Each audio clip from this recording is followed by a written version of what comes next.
저도요, 여러분 강대상에 서는 거하고 좀 내려올 때 틀린 것 같아요. 이 강대상에 서서 하나님께 저를 붙잡는 게 느껴집니다. 이게요, 여러분, 모든 게 이게 사람의 일이 아닙니다. 하나님 나라, 이 교회 안에서 일어나는 어떤 일들을 사람의 일로 바라보면 그건 믿음 없이 바라보는 거예요. 믿음의 눈을 열고, 사도 바울도 그러잖아. 네가 이것을 사람의 말이 아니라 하나님 말씀으로 받음이니 믿는 자 가운데 역사한다. 믿음으로 취할 줄도 알아야 되고요. 또 이것이 신의 산 꼭대기라고 생각을 하셔야 돼요. 믿음의 눈을 바라보고 기대감이 있어야 되고요. 그러는 분들에게 화합되는 역사가 있습니다. 전하는 자나 복음을 받는 자나. 그래서 여러분들 기대감이 중요하고 믿음으로 취하면서 그렇게 나가셨으면 좋겠고, 또 단순히 저런 말씀을 선포할 것이 아닐 것이다. 뭔가 정말로 믿음 안에서 이것들을 해석하고 섭리 안에서 해석하면서 여러분들이 하나님 말씀을 절대 농담이나 예사로 들어서는 안 된다는 생각이 듭니다. 롯의 처가 뭐 뒤돌아봐 소금기둥이 된 건 둘째치고 롯의 사위들이 하나님 말씀을 농담으로 받았어요. 그래서 불심판 가운데 농담으로 받으면 안 된다는 거죠. 또 어쨌든 사람의 말도 아니고, 또 어쨌든 이 모든 것들이 하나님의 뜻 안에 섭리 안에서 또 여러분들에게 오늘 하나님께 생명을 주기 원하시고, 이 말씀이 생명입니다. 믿습니까? 내가 이런 말이 영이요 생명이고 그의 명령이 영생임을 알라라고 그랬어요. 여러분들이 영생이고 생명이라면 오늘 하나님께서 나의 속사람을 살리고 뭔가 이 구원에 이르는 길로, 또 구원에 이르는 지혜로 자라가게 하시는, 그래서 우리에게 그날에 들어갈 넉넉함도 여러분 가운데 있게 되는 축복의 역사가 있을 줄 믿습니다. 막 이렇게 높아심에 또 여러분 제가 말씀드리지만 구원의 확신이 없거나 정말로 긴가민가 하는, 그러나 말씀을 계속 듣고 하나님 나라 사고방식 안에서 주님을 알게 되면 넉넉함들이 들어옵니다. 열매를 맺음으로 하나님 나라에 들어갈 넉넉함들이 내 마음에 들어와요. 베드로서에 나오는데요, 열매 맺었다는 증거고 그런 것들이 중요한데, 오늘 설교는 하나님 여호와는 지식 중에 하나예요. 우리 하나님께서 마지막 이렇게 명령하세요. 너희는 은혜와 근하는 지식에서 뭐하라? 자라가라 그랬어요. 반드시 자라가기 위해서 여러분 여기 나왔고요.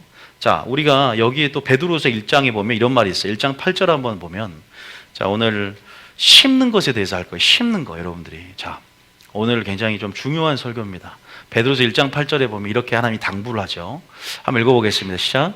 이런 것이 너희에게 있어 흡족한 줄 너희로 우리 주 예수 그리스도를 알기에 게으르지 않고 열매 없는 자가 되지 않게 하려니와. 예수님을 십자가에서 우리를 구원하셨다, 구세주로 아는 부분에서 일회성이나 단회적으로 끝나지 않기를 원합니다.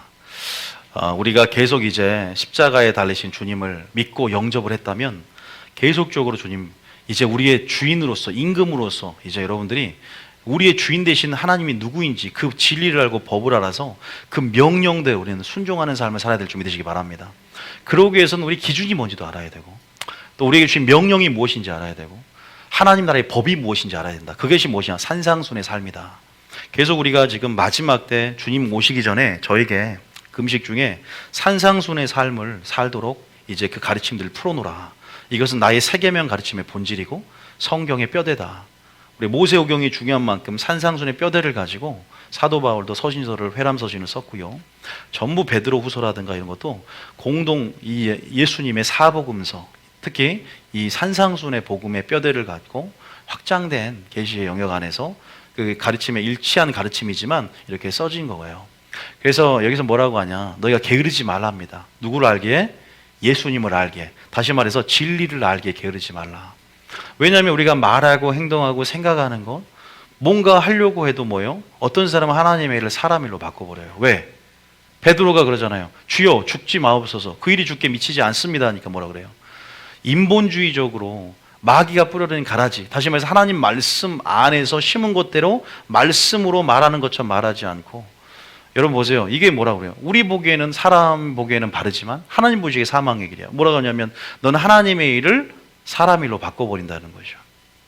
다시 말해서 우리가 하나님의 일을 사람 일로 바꾸거나 정말로 마지막 때 우리가 이러한 모습 가운데 우리가 나타나지 않기 위해서 예수 그리스도를 안다는 것은 진리를 아는 것이고, 하나님의 법을 제대로 알아야 그 기준대로 말할 수 있고요, 그 기준대로 행동할 수 있고, 그 기준대로 생각할 수 있습니다. 우리가 하나님 나라의 백성임을 믿으십니까? 그게 산상순의 삶이라는 거예요. 그래서 이것은 단순히 천년왕국 들어가서 살아야 할 미래적인 삶이 아니라 지금 우리에게 말씀하시고 우리가 분명하게 살아낼 수 있는 어떤 능력의 말씀 가지고 또 살아낼 수 있기 때문에 능력을 주시고 또 예수님 몸소 그 모든 말씀을 실천하는 삶을 우리에게 보이기 때문에 우리는 그 말씀을 순종하고 그 명령대로 살아갈 수 있다는 사실을 믿으시기 바랍니다. 어렵다 그래요. 어떤 사람들 산상수의 삶을 어떻게 살아가냐. 그러나 우리에게 충분히 사람이 할 수 없을 때 누가 한다? 하나님이 하십니다. 여러분 기준을 정확하게 알아야 돼요. 그래서 저번에 용서할 때도 그냥 용서가 아니라 사랑의 기준, 예수님이 말씀하신 그 사랑의 기준, 용서의 기준을 정확히 아니까 용서의 능력이 나타납니다. 믿습니까? 용서의 기준을 알고 그렇게 행동하고 또 믿음을 발휘하니까 용서할 능력이 들어옵니다. 굉장히 중요한 겁니다. 여러분 어떤 기준으로 말씀을 듣느냐. 그래서 계속 예수 그리스도를 안다는 것이 어떤 말인지 하면 바로 진리를 계속 아는 것이에요. 믿습니까? 진리 속에 그 사랑을 계속 여러분들이 추구할 때 하나님은 그 사랑의 깊이와 넓이와 길이가 어떠한지를 깨달아 알게 하실 줄 믿으시기 바랍니다. 게으르지 말라 그래요. 그래서 오늘도 여러분 속사람의 요구 가운데 하나님이 그 말씀을 일용한 양식을 여러분 주실 줄 믿습니다. 그 법칙 중에 지금 이제 요한은 지식 가운데 진리를 알기에 게으르지 않는 여러분들이 오늘 나왔는데 따라하면 심고 거두는 법칙. 오늘 배울 법칙은 뭐냐면 심고 거두는 법칙이에요. 여러분들은 지금 여러분의 존재는 무엇을 심은 것의 결과가 아닌가. 나타나는 삶의 열매들은 씨를 뿌렸을 때 여러분 씨가 뿌려지고 나무가 되고 열매를 맺습니다. 어쨌든 나타나는 모든 어떤 결과의 모습들은 결국 심은 것의 결과다. 그래서 무엇을 심었는가 우리가 이것들을 또 우리가 유추해보고 살펴볼 수 있는데 하나님의 영계의 법칙 가운데 공의 법칙 가운데 심고 거두는 법칙이 있어요. 굉장히 중요합니다. 먼저 오늘 산상순의 말씀이기 때문에 본문의 말씀 읽어보고 시작을 하겠습니다. 마태복음 5장 팔복의 사람 중에 마태복음 7절에 이런 말씀으로 우리가 이제 시작을 하면서 오늘 이 법칙에 대해서 한번 여러분 알아가길 원합니다. 자, 한번 읽어보겠습니다. 시작. 긍휼히 여기는 자는 복이 있나니 그들이 긍휼히 여김을 받을 것이며 긍휼히 여기는 자는 복이 있나니 그들이 긍휼히 여김을 뭐한다? 받을 것이다. 여러분 하나님의 긍휼을 얻는 것이 굉장히 중요한 것 같아요. 그죠? 긍휼을 얻어야 된다. 왜? 우리가 거듭나는 것도 예수님을 믿는 것도 하나님의 긍휼 가운데 있는 걸 믿으십니까? 그분의 긍휼하심이 나타난 것이 십자가 사건입니다. 그분이 사랑이 표현되지 않았으면 우리는 구원이 없어요. 그분의 사랑의 나타나심이 구원이 될 줄 믿으십니까?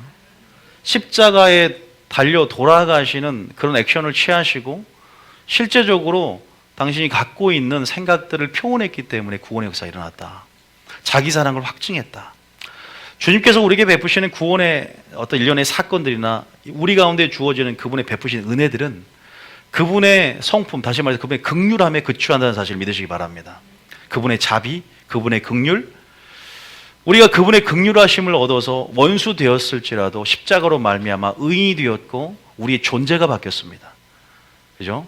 우리가 우리 위치가 격상이 되고 우리가 정말 하나님 안에서 이제는 천국 백성이 되었습니다. 그런데 우리가 그분의 은혜가 지금 또 긍휼이 여러분 한 번 이례적으로 경험한 사건이 끝나는 게 아니라 성경은 말합니다. 그분의 은혜를 계속 인정하고 그분의 은혜를 구하라고 말합니다. 그분의 은혜가 뭔지 아십니까? 또 그분의 은혜는 또 성령인 줄 믿으시기 바랍니다. 계속 우리가 그분의 은혜로 말미암아 우리가 또 하나님 안에서 어떤 부분들이 마귀에게 빼앗기지 않을 수 있고 지키고 유지할 수 있고 열매 맺을 수 있으며 우리가 결국 천국까지 갈 수가 있는데 또한 마지막 때를 보면 또 우리가 마지막 때 무엇을 기다려야 돼요? 그분의 긍휼을 기다려야 됩니다. 긍휼로 시작했고 하나님은 긍휼로 우리 가운데 최종적으로 구원에 이르기까지 그분이 일하신다는 사실 믿으시기 바랍니다. 자, 한 가지 말씀 한번 봐보겠습니다. 우리가 그분의 긍휼하심을 따라서 여러분들이 그 사랑 때문에 구원을 받았다. 먼저 알파이신 하나님께서 자 에베소 2장 4절 한번 보겠습니다. 에베소 2장 4절에 자 이렇게 말해요.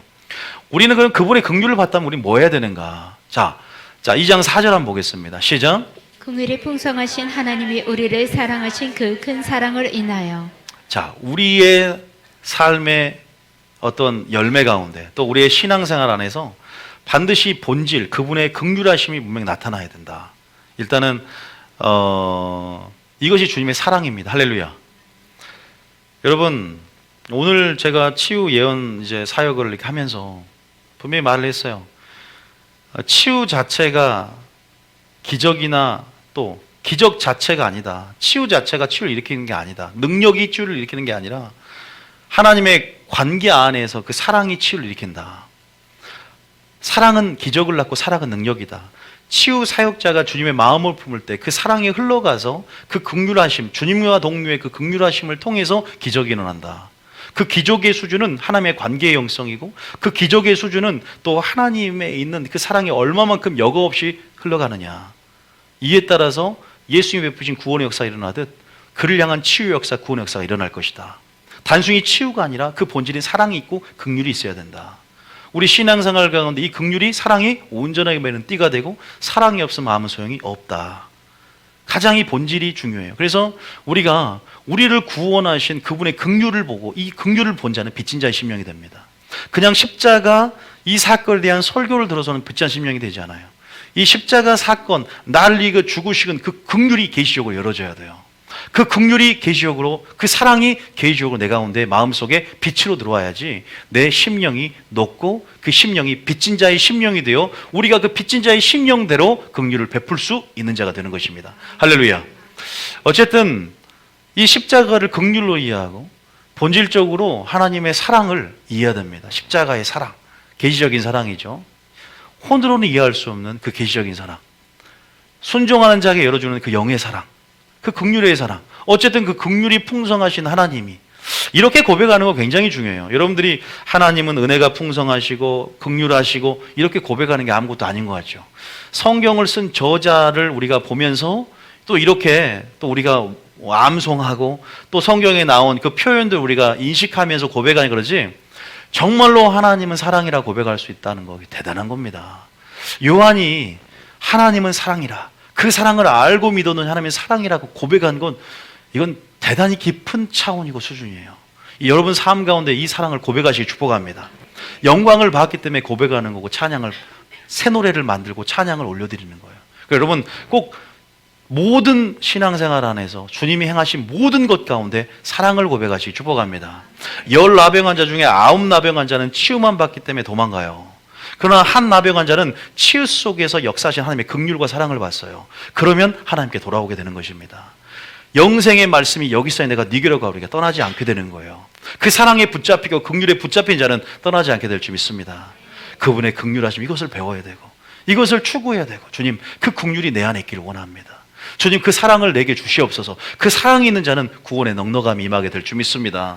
주님이 나중에 그 사랑이 있는 자 내 자녀구나, 내 제자구나, 너희가 서로 사랑하면 내 제자인 줄 알리라, 하나님이 인정하는 자가 되는 거예요. 죽을 때까지 긍휼하심이 떠나지 않기를 원합니다. 그 긍휼이 풍성하신 하나님이 이렇게 고백하는 대단한 고백이라고요. 아, 우리를 사랑하신 이 사도 바울의 고백이 보십시오. 그거를 영적 계시 가운데 알게 되는 거예요.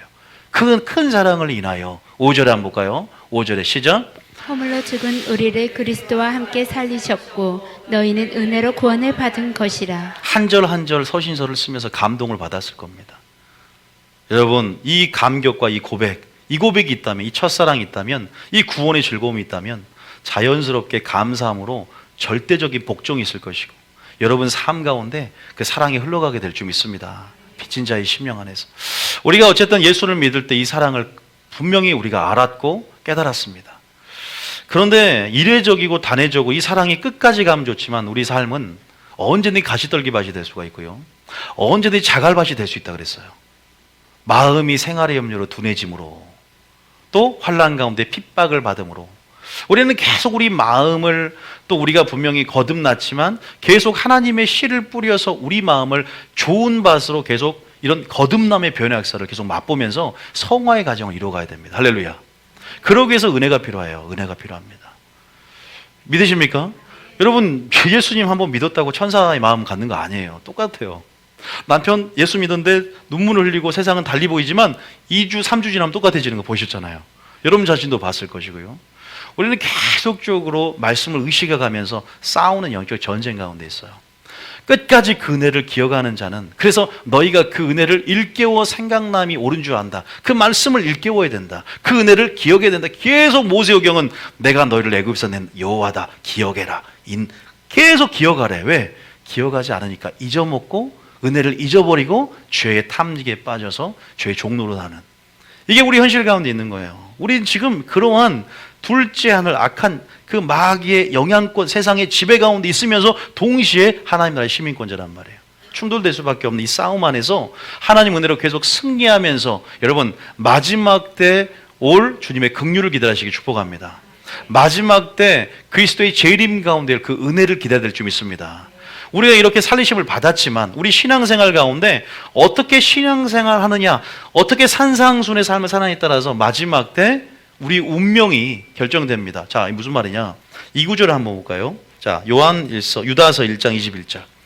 이 유다서는 마지막 어떤 심판장이다. 유다서 1장 21절에 보면 이렇게 말씀을 합니다. 읽어보겠습니다. 시작. 하나님의 사랑 안에서 자신을 지키며 영생에 이르도록 우리 주 예수 그리스도의 긍휼을 기다리라. 하나님의 사랑 안에서 자신을 지키며 이제 마지막 때 성도들이 삶을 살아가야 할 자세에 대해서 유다서는 이렇게 경건하지 않은 자가 이런 심판을 당한다 그래서 가인 얘기도 하고 발람 얘기도 하고 고라 얘기도 하면서 이런 자가 심판을 당한다, 경건하지 않은 자. 그러면서 마지막 결론을 내리면서 야, 네가 네 자신을, 마음을 지키고 믿음을 지키면서 영생에 이르도록 무엇을 기다리라고요? 주 예수 그리스도의 긍휼을 기다리래요. 이미 긍휼을 얻어서 구원을 얻었지만 아직 끝난 게 아니다는 거예요. 왜? 계속 보세요. 여러분 베드로서, 그다음에 베드로전서, 에베소서, 빌립보서 보셨어요? 이거 서신서잖아요. 편지예요. 그 당시에 공동회신 같은 경우는 열람서라 그래서 회신, 열람이 가능한 열람서신으로 이렇게 베드로도 열어보고 사도바울도 열어봐요. 동시대. 이런 서신서가 편지가 성경이 된 건데 보면은 가장 처음에 뭐라고 하냐? 너희 무리 가운데 은혜와 평강과 긍휼이 있기를 원한다라고 말합니다. 이것은 순전히 이들은 마지막 때 임박한 종말론적 의식을 갖고 주님이 내려도 오실 걸 믿으면서 항상 마지막 때인 것처럼 살아내면서 재림을 사모했던 재림신앙이에요. 이 당 초대신앙은. 그러면서 항상 주님의 긍휼을 항상 뭐예요? 기다리는, 주님의 은혜를 기다리는, 그래서 너희 가운데 은혜와 평강과 긍휼이 있기를 원한다라고 편지를 씁니다. 아니 이미 긍휼을 얻었는데, 그러면 보세요. 한 번 구원은 영원한 구원이다 아니다는 것들이 계속 이 프레임 나오는 거예요. 어떻게 나오냐? 산상순에도 이미 긍휼을 얻어서 이미 구원을 받은 자가 됐으면 여러분 그게 아니거든요. 긍휼히 여기는 자는 복이 나니 너희가 뭘 얻을 것이다? 긍휼히 여김을 받을 것이다. 성경에 보면 우리 가운데 어떠한 삶을 살아내느냐에 대한 부분이 나와요. 성경에는 굉장히 많은 부분 얘기를 합니다. 우리가 어떻게 하면 긍휼을 얻을 수 있는가? 마지막 때 뭐 해야 될까요? 그러면 긍휼을 뭐 해야 돼요? 심어야 됩니다. 긍휼히 여긴다는 것은 우리가 긍휼을 또한 심는 거예요. 여러분들이 이걸 잘 아셔야 돼요. 제가 오늘 어떤 믿음의 선지자의 삶을 통해서 이게 무엇인가? 그러면 무엇을 도대체 심어야 되는가? 심는 내용이 뭡니까, 목사님? 교회에서 뭘 심으면 추상적이지 않습니까? 무엇을 심습니까? 구체적으로 가르쳐드릴 거예요. 무엇을 심어야 되는가? 자, 먼저 그러기 전에 다시 한번 유다 2장 1장 21절 한번 읽어볼까요? 시작. 하나님의 사랑 안에서 자신을 지키며 영생에 이르도록 우리 주 예수 그리스도의 긍휼을 기다리라. 그죠? 또 서신서에 보면은 수없이 나와요. 베드로 전서 베드로후서 1장에 보면 은혜와 평강과 긍휼이 있고 나오죠. 그죠? 여러분 다 살펴보십시오. 어쨌든 제가 이렇게 읽어드리는 것은 그분의 마지막 때 긍휼을 하나님, 저도 그래서 이렇게 기도해요. 주님, 내게 마지막 때 긍휼을 베풀어 주시옵소서, 은혜를 베풀어 주시옵소서.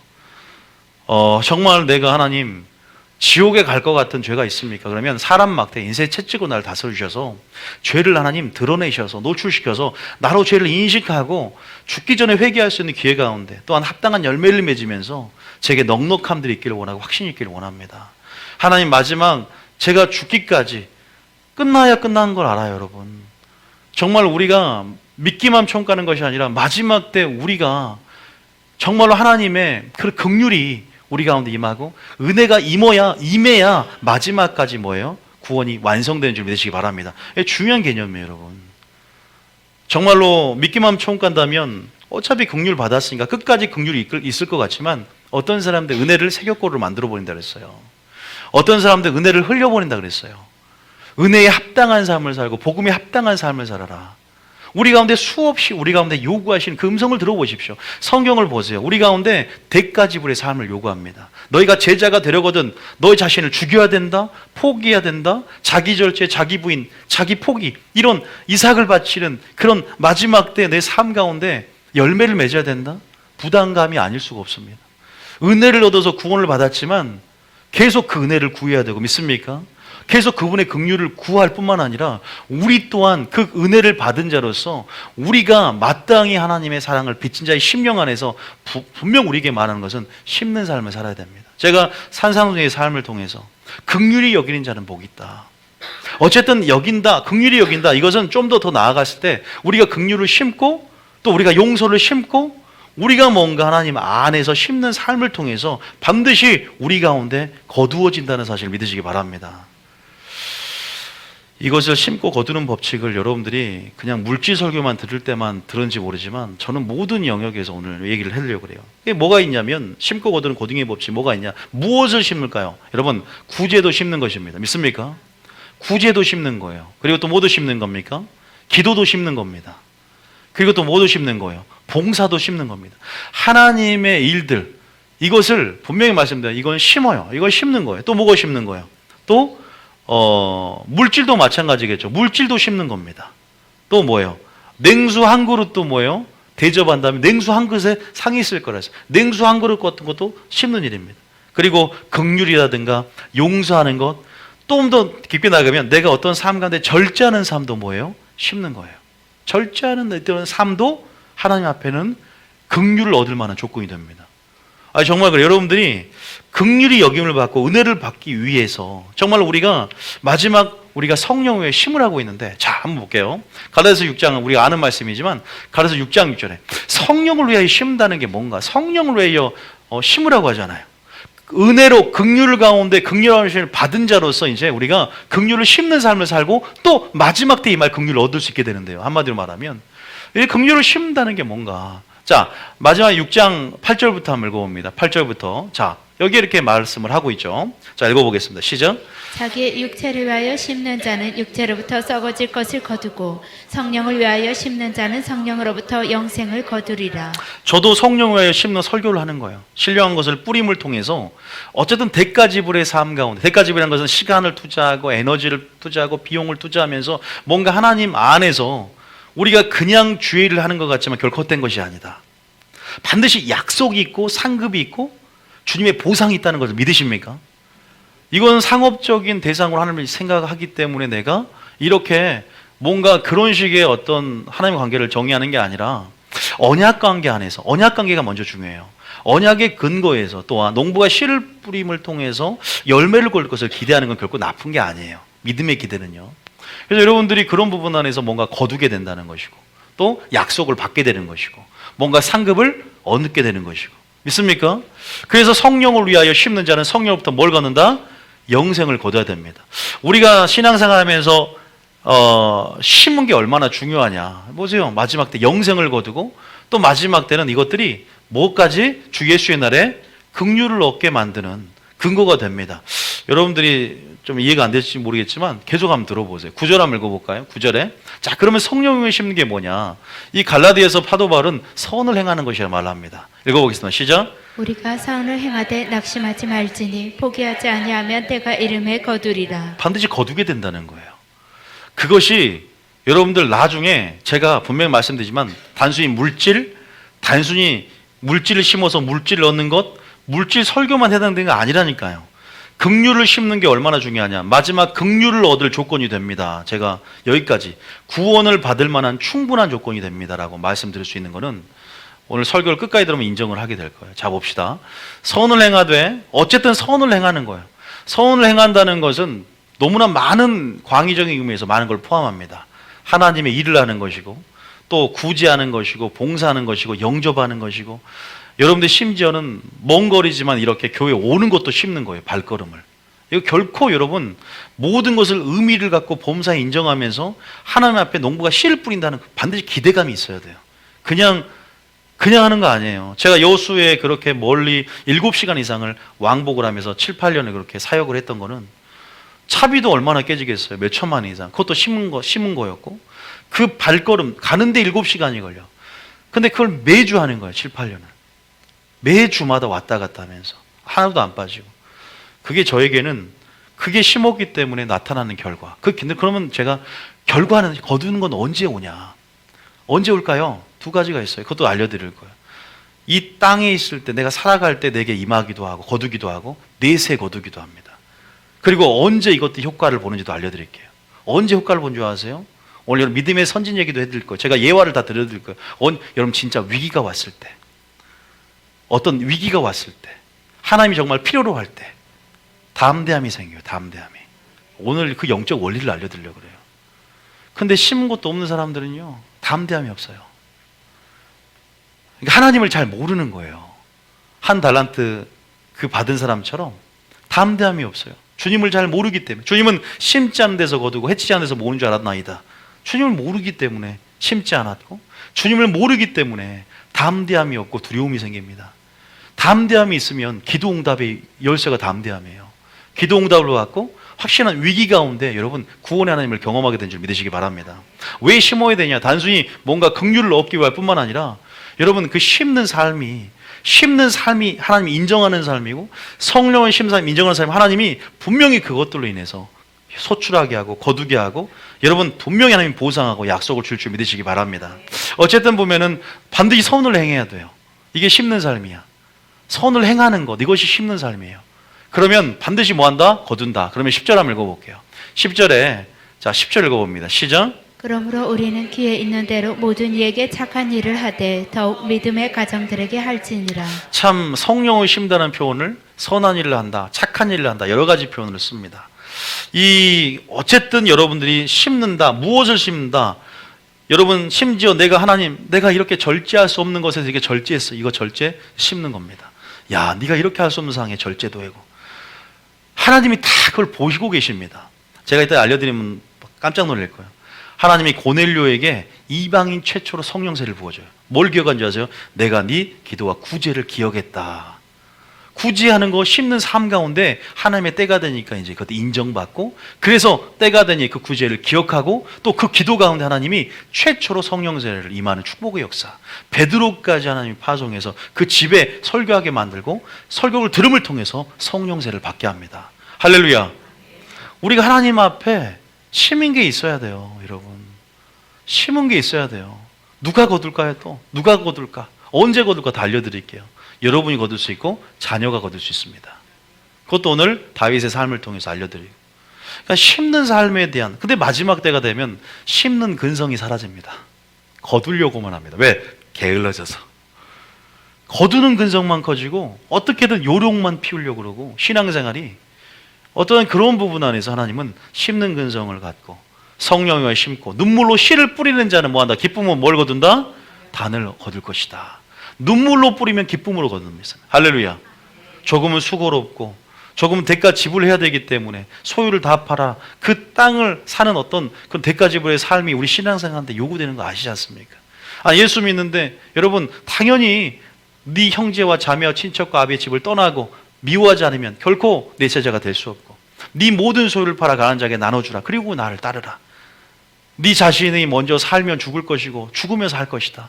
뭔가 이러한 역설의 진리 안에서 하나님이 우리 가운데 요구하시는 그 삶을, 긍휼을 얻어서 하나님 자녀가 되었더니 편하게 그냥 긍휼 가운데 우리의 삶이 유지되고 그렇게 그냥 쉽게 천국을 간 줄 알았는데, 이제는 신앙생활 가운데 이건 스타트일 뿐이에요. 계속 우리 가운데 진리 속에 들어올수록 뭔가를 요구하고 죽음을 요구하고 뭔가 하나님 요구하시더라 이 말이에요. 여러분 그런 역설의 진리 안에서 하나님이 네가 그 긍휼을 받았기 때문에, 그 은혜를 받았기 때문에, 또한 우리 가운데 성령 안에서 그 은혜를 가지고 긍휼을 가지고 심는 삶을 살 때 다시 한번 마지막 때 임할 그 하나님의 긍휼들이 우리 가운데 입혀진다고 말하는 줄 믿으시기 바랍니다. 긍휼히 여긴다, 긍휼을 심다. 긍휼은 어떤 하나의 어떤 부분입니다. 하나님의 사랑 안에서 사랑을 심는 것이기 때문에 우리가 그런 모든 긍휼 안에서 이 선한 일을 심는 것, 착한 일을 심는 것, 기회되는 대로 하나님의 성령 안에 심는 모든 것들은 뭐냐? 아까 지금 말씀드린 것처럼 요거 한번 읽어보겠습니다. 아까 물질만 심어도 마찬가지였지만 고린도전서 15장 58절에 고전 15장 58절에 이렇게 말씀합니다. 한번 읽어보겠습니다. 시작. 그러므로 내 사랑하는 형제들아 견실하며 흔들리지 말고 항상 주의 일에 더욱 힘쓰는 자들이 되라. 주의 일에 뭐한 자가 되라? 너희 수고가 주 안에서 왜 헛되지 않을까요? 왜 헛되지 않아요? 거두기 때문입니다. 여러분 믿습니까? 왜 고난을 우리가 견뎌요? 칭찬과 영광과 존귀가 있기 때문이에요.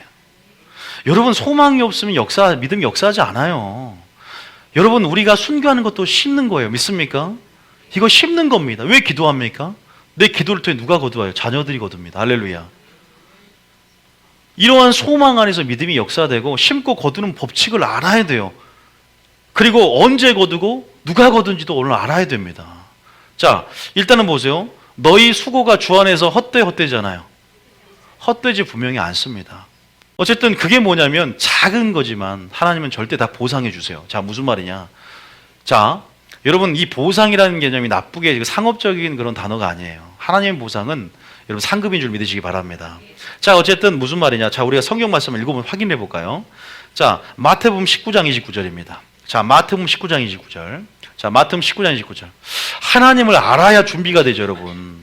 하나님이 누군지 알아야 준비가 되고 하나님께서 어떠한 법칙과 공의 법칙을 갖고 있는지 알아야 신앙생활 가운데 기준 안에서 제대로 신앙생활하는 거죠. 그래서 저는 기준망을 제시해 드리는 겁니다. 자, 29절 읽어볼게요. 시작. 또 내 이름을 위하여 집이나 형제나 자매나 부모나 자식이나 전토를 벌이는 자마다 여러 배를 받고 자, 또 여기까지 말고요. 전토를 벌였어요. 이거 심은 겁니다. 하나님 안에서. 성령 위에서 심었습니다.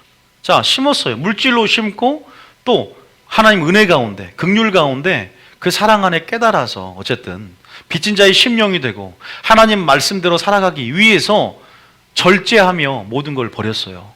그러니까 주님은 분명히 약속을 줘요. 은밀한 중에 행하는 자, 은밀하게 갚아주시는 하나님, 보상하시는 하나님, 이걸 기억하셔야 돼요. 자, 그러면서 어떤 사본에는 뭐야? 자, 어쨌든 전토나 벌인 자는 뭐라고 하면 여러 배를 뭐예요? 언제 받아요? 여기에서 금생에 여기서 받는 겁니다. 또 내세에서도 뭘 받아요? 영생을 성령을 심는 자는 성령부터 영생을 거둔다고 있습니다. 할렐루야. 주의 일이 헛됩니까? 헛되지 않습니다. 쭉 한 거 보겠습니다. 자, 내세에 또 받는 부분 한번 볼까요? 누가복음 14장 14절. 여러분들이 심은 것이 이 땅에서 안 받을지라도 분명히 언제 상응을 받냐? 여기 나옵니다. 14장 14절입니다. 누가복음 14장. 여러분 가난한 자를 초청했어요. 그리고 병든 자, 저는 자를 초청했어요. 그들은 돈이 없어. 내가 이렇게 초청을 했으면 그들이 나를 초청하고 그들이 내가 한 만큼 갚아줄 줄 알았더니 그들은 그럴 만한 능력이 없어. 주님이 이렇게 말합니다. 그들을 초청했지 그들이 갚을 것이 없지. 14절입니다. 시작. 그리하면 그들이 갚을 것이 없으므로 내게 복이 되리니 이는 의인들의 부활 시에 내가 갚음을 받겠음이라 하시더라. 여러분이 누구를 대접하고 물질을 심고 공개하고 영접하는 거요? 없어지는 거 아니에요. 기회를 볼 수 있는 눈이 없기 때문에 기회 가운데 반응하지 못해요. 하나님을 모르기 때문에 기회가 보이지 않고 그래서 너희가 기회에 있는 대로 착한 일을 하되 하나님을 알기 때문에 믿음 안에서 기회가 보입니다. 내가 그 기회가 보이니까 이것은 내가 심을 기회다. 내가 믿음으로 반응해서 뭘 기대해요? 또 마땅히 이 땅에서 안 받으면 더 복이 있대. 내게 복이 있으니 이는 의인의 부활 시에 내가 갚음을 받겠다. 내세에도 영생을 상속하고 부활 시에도 상급으로 은밀한 중에 갚으신 하나님께서 큰 상으로 근데 30배예요 60배야 100배야 더 큰 이자율로 하나님이 갚아줄 줄 믿습니다. 이런 소망이 없으면 믿음이 역사하지 않습니다. 여러분 어떤 사람은 그냥 아무 생각 없이 그렇게 물질로 심든 봉사로 심든 그렇게 모든 것으로 수고하고 나가지 않아요. 단순히 목회자한테 인정받기 위함도 아닙니다. 바로 하나님을 알기 때문에 내 모든 것들 이것들이 또한 내 자신에게도 거두지만 이것들이 내 자녀에게도 영향을 미친다는 거야. 네가 내 말을 듣고 내 말에 순종하면 네 떡반죽 그릇이 복을 받을 거야. 네 새끼가 복을 받을 것이다. 할렐루야. 실제적으로 선지자를 여러분 학대하고 죽이려 했던 아모스에 보면은 네 새끼들이 어떻게 돼요? 잘못되고 네 아내가 잘못돼 버릴 것이다. 실제로 이런 어떠한 저주를 역으로 생각해 본다면 우리가 성경에 신약 성경에도 수없이 우리가 한 예로 들지만 공개만 얘기하지만 공개할 때 어떠한 복을 받냐 이러한 복에서 우리가 심는 것들이 결코 헛되지 않다. 그럼 말 그대로 갈라디아 아까 6장 우리가 몇 절? 6절 읽었나요? 6절에 보면은 아까 성령을 심는 거 윗절에 5절에 뭐라고 했냐? 6절에 뭐라고 하냐? 6절에 뭐라고 합니까? 가르침을 받는 자, 말씀을 가르치는 자와 모든 좋은 것을 함께하라. 원래 이 본문 안에서 심는 것이 나왔어요. 목회자에게 뭔가 공개한다든가 또 이런 어떤 부분에서 신령한 것을 내가 뿌리므로 내가 육적인 것을 거둔다 과하다겠느냐. 이런 가치 안에서 또한 그런 부분 안에서 엘리야 식사 한 끼 대접해가지고 오병의 기적을 맛봅니다. 뭔가 이것은 식사 한 끼의 문제가 아니라 그 신뢰한 것의 가치를 알고 또 어떤 복음 선상에서 또 여러 가지 물질로 공개하든 또 봉사로 공개하든 여러 가지 모든 차원에서 그것이 하나님이라고 인정됐을 때 그것들이 뭐냐? 7절에 보면 그러면서 스스로 후기지 말라. 하나님은 업신여기를 받지 아니하시나니 사람이 무엇으로 올려보세요. 무엇으로 심든지 올리세요. 올려. 심든지 뭐한다? 그대로 뭐한다? 거두는 거예요. 믿습니까? 그러면서 아까 8절 얘기가 나오는 거예요. 8절 얘기가. 또 시작. 자기 육체를 위하여 심는 자는 육체로부터 썩어질 것을 거두고 성령을 위하여 심는 자는 성령으로부터 영생을 거두리라. 여러분 지금 여러분들이 지금 이렇게 대가를 지불하면서 말씀을 듣는 것도 여러분 안에 심는 것인 줄 믿으시기 바랍니다. 어쨌든 우리는 많이 심어야 돼요.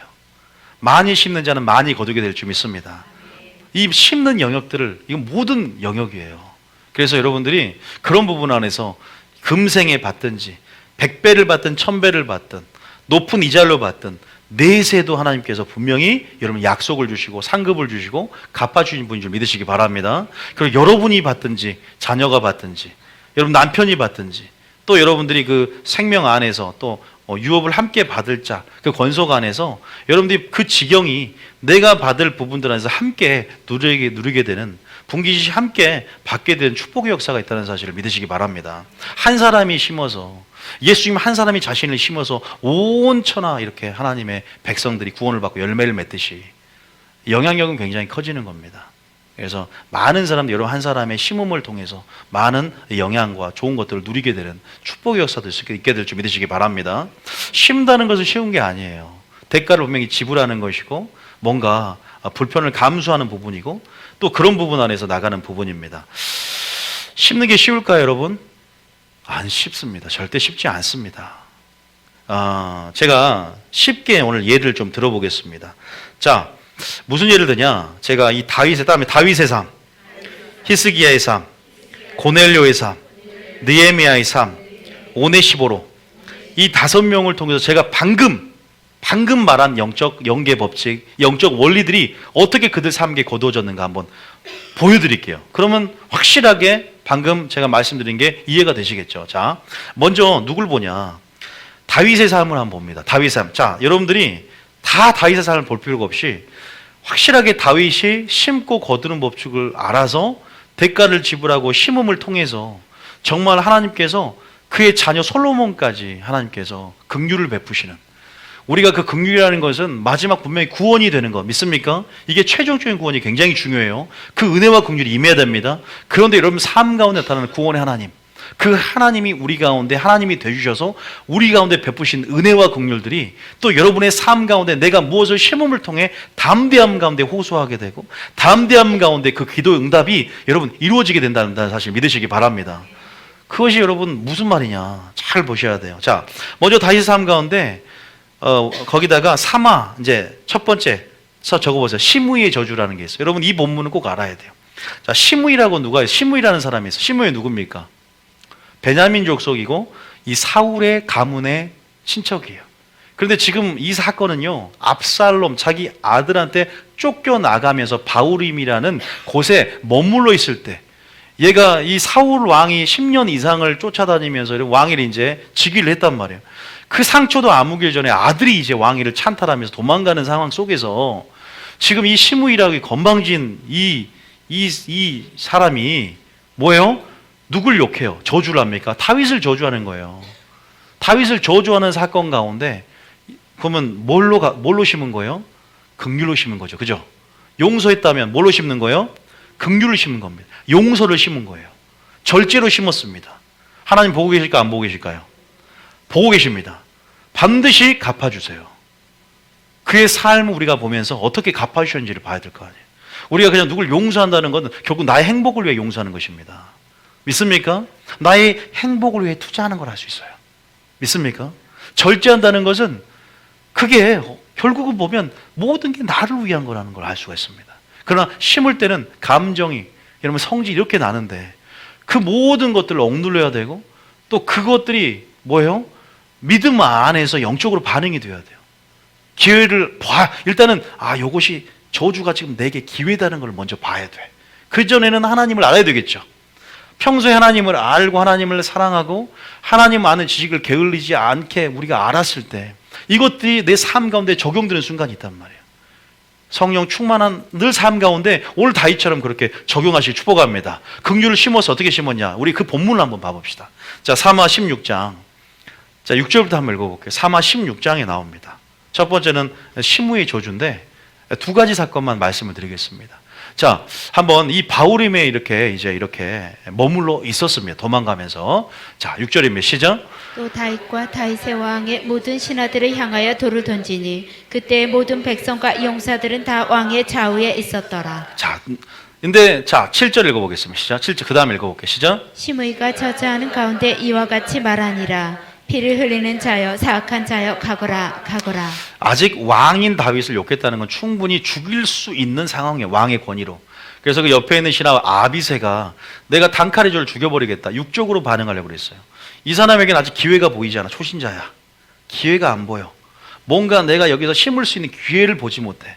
단순히 물질만 심는 게 아니란 말이에요. 우리 심다가 물질만 생각하는데 그게 아니라 선을 행하는 게 아까 성령에 위하여 심는 거라 그랬어요. 선을 행한다는 것은 여러 가지 넓은 의미가 있어요. 우리는 선한 일에 친백성이 되게 구속했다 나온단 말이에요. 선이라는 건 굉장히 광의 의미가 있어요. 이런 절제, 용서 모든 걸 포함해요. 다시 말해서 시므이가 저주를 한단 말이에요. 그다음에 여러분 저주가 기회로 보여야 한다. 다윗은 이것을 믿음의 눈으로 보니까 기회로 보이더라 이 말이에요. 영적으로 반응하더라 이 말이에요. 육적으로 상처로. 아니 10년 동안 쓴뿌리가 있으면 사울에게 쫓겼으면 이런 상황 가운데 또 내가 아들에게 이러한 왕위를 찬탈당하고 도망가는 상황 속에서 우리는 쓴뿌리로 반응하고 상처로 반응하면서 어느 순간 감정 제어 못하면 이런 폭발적으로 순간적인 왕의 권위로 죽일 수 있는 권세가 있었단 말입니다. 그런데도 나 이거 심어야 되겠다. 없을 때 심는 사람 있죠. 내가 이렇게 도망갈 때 심어야 하나님이 나에게 긍휼을 얻을 것을 내가 깨달은 거예요. 그래서 고백도 그렇게 합니다, 여러분. 항상 심는 것은요, 많이 있을 때 심는 게 아니야. 마게도냐 성도처럼 극한 가난이 풍성한 연보를 하게 하듯이 내가 없을 때 심는 씨앗헌금 있죠. 씨앗헌금. 없을 때 씨앗헌금을 드릴 때 정말 놀라운 기적을 많이 보잖아요. 없을 때 씨앗헌금을 드린 사람들. 없을 때 하나님 앞에 할 수 없을 때 순종하는 사람들. 할 수 없을 때 사랑하는 거. 이것이 성령화에 심는 겁니다. 굉장히 큰 이자율로 갚아주세요. 신기하죠? 할 수 없을 때 심어보세요. 많이 있을 때 풍족할 때 심는 그것도 심었기 때문에 하나님께서 또한 심고 거둔 공의처럼 갚아주시지만 없을 때요. 사랑할 수 없을 때, 순종할 수 없을 때, 구제할 수 없을 때, 이렇게 용서할 수 없을 때 그것이 기회임을 깨닫기를 축복합니다. 기회라는 거예요. 기회. 이걸 누가 기회로 볼까? 그래서 너희가 기회 있는 대로 선한 일을 하되. 자, 그렇게 우리가 이런 어떤 말씀을 생각하면서 이 본문을 읽어보자 이 말이죠. 8절 읽어봅니다. 8절에 그 다음 절에 시작. 사울의 족속의 모든 피를 여호와께서 내게로 돌리셨도다. 그를 이어서 내가 왕이 되었으나 여호와께서 나라를 내 아들 압살롬의 손에 넘기셨도다. 보라, 너는 피를 흘리는 자이므로 화를 자초하느니라 하는지라. 자, 이거 빨기가 좀 그러네.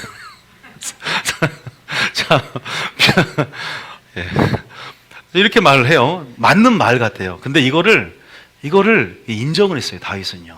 겸손하니까 혹시 하나님이 이 자를 저주할 것이 있어서 나에게 뭔가 겸손하는 모든 사건을 내가 회개할 사건을 보는 거야. 내 아들이 분명히 감기가 들어서 병이 들어서 지금 감기에 걸리고 심한 열이 나는데 혹시 하나님 내가 잘못했나? 내가 목회를 뭔가 잘못했나? 나를 살펴보는 기회로 삼을 때도 하나님은 기뻐하신다고. 할렐루야. 그런 심령을 기뻐하셔요. 애통하는 심령.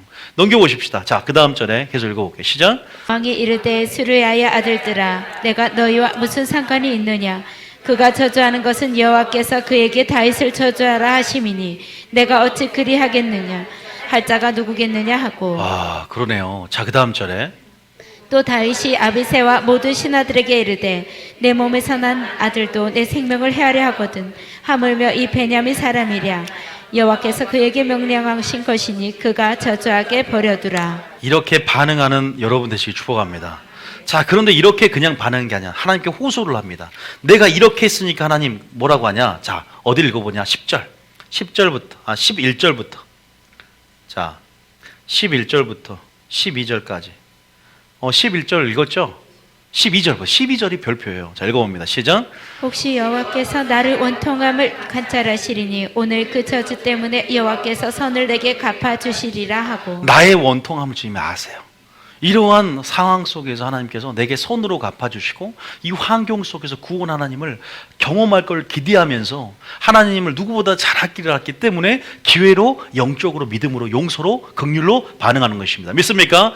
다음에 긍휼히 여긴 자는 복이 있나니 긍휼히 여김을 받을 것이다. 다윗은 하나님의 긍휼로 인해서 하나님 마음에 합한 자가 되었습니다. 할렐루야. 은혜가 임했어요. 왜? 은혜를 심었기 때문에. 우리는 그냥 은혜가 오는 게 아니에요.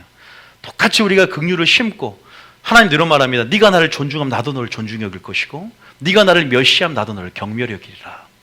나를 찾는 자, 나를 사랑한 자가 나의 사랑을 입을 것이며 나를 간절히 찾는 자가 나를 만날 것이다.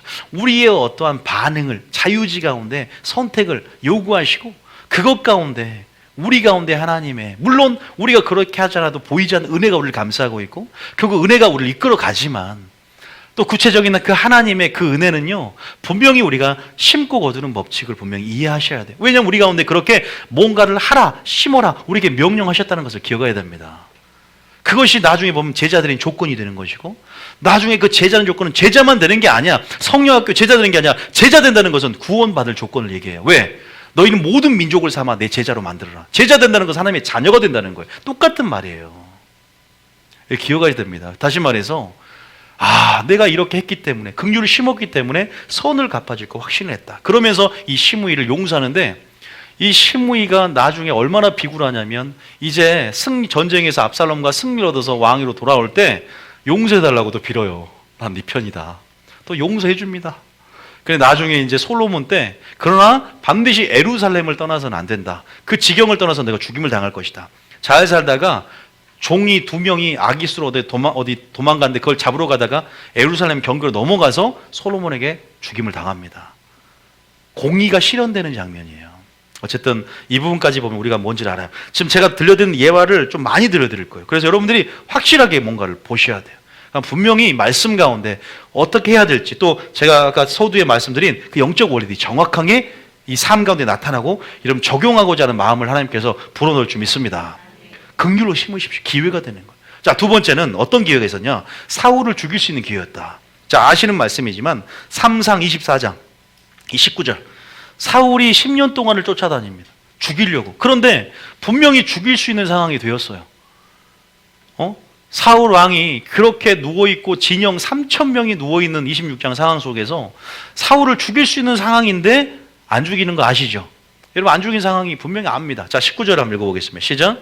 사람 14 그것으로 사울에게 나와 이르되 다윗이 우리와 함께 광야 남쪽 하길라 산 숲을 요새에 숨지 아니하였나이까. 자 19절 자 몇 절이죠?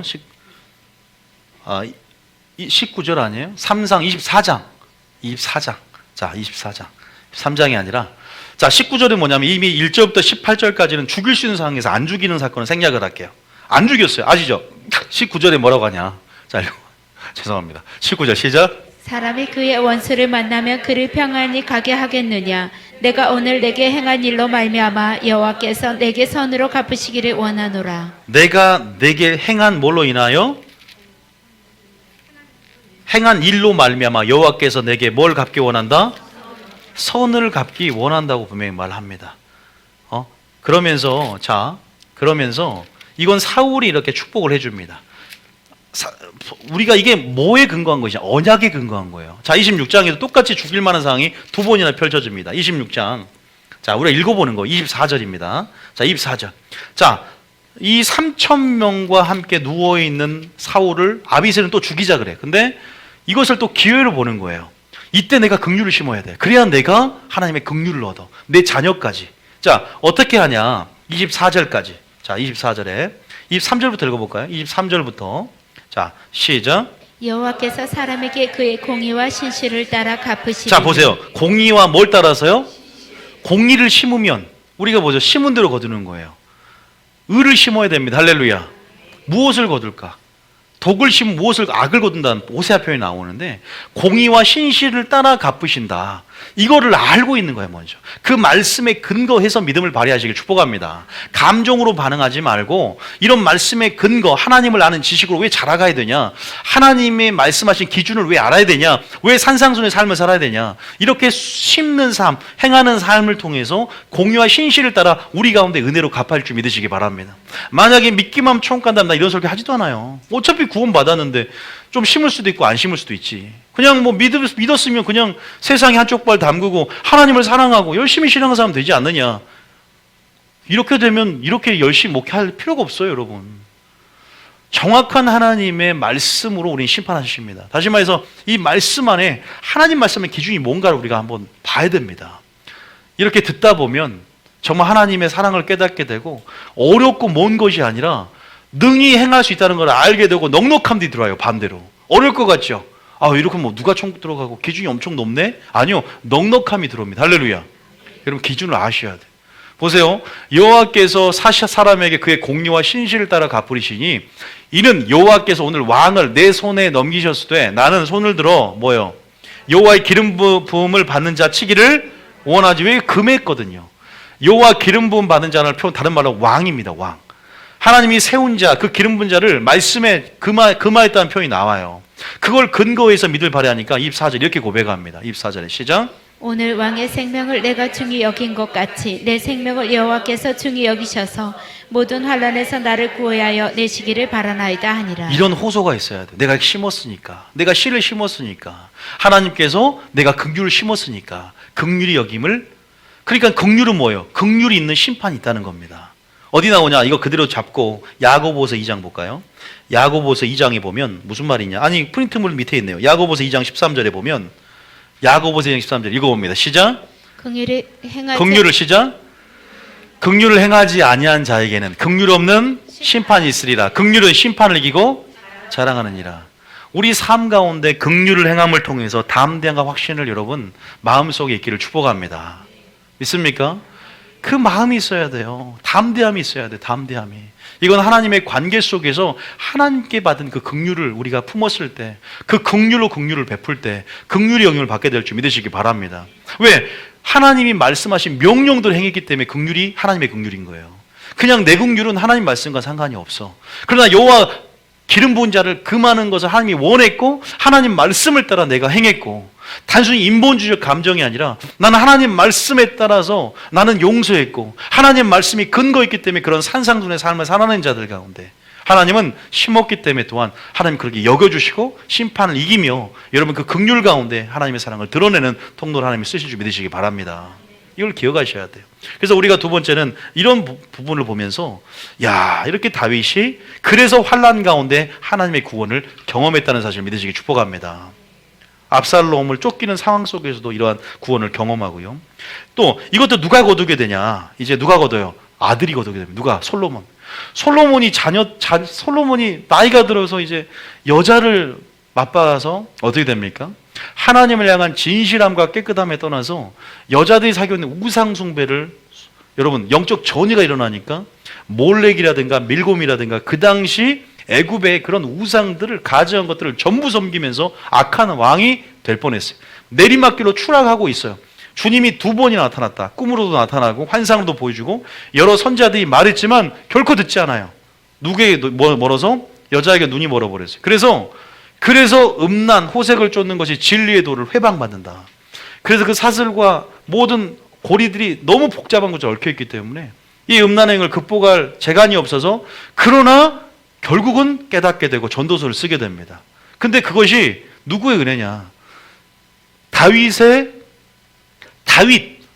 은혜라는 건 어떻게 알아요? 성경에 나와 있거든요. 왕상 11장. 다윗이 그의 삶 가운데 하나님 앞에 정직히 행하면서 심었던 부분들. 자, 분명히 여러분의 기도는 너와 내 자녀의 수 울라. 여러분 믿습니까? 여러분 그대로 그 유산들이 영향을 미치고요. 왜냐하면 하나님의 축복은 몇 대까지, 1000대까지 복이 간다 그랬어요. 믿습니까?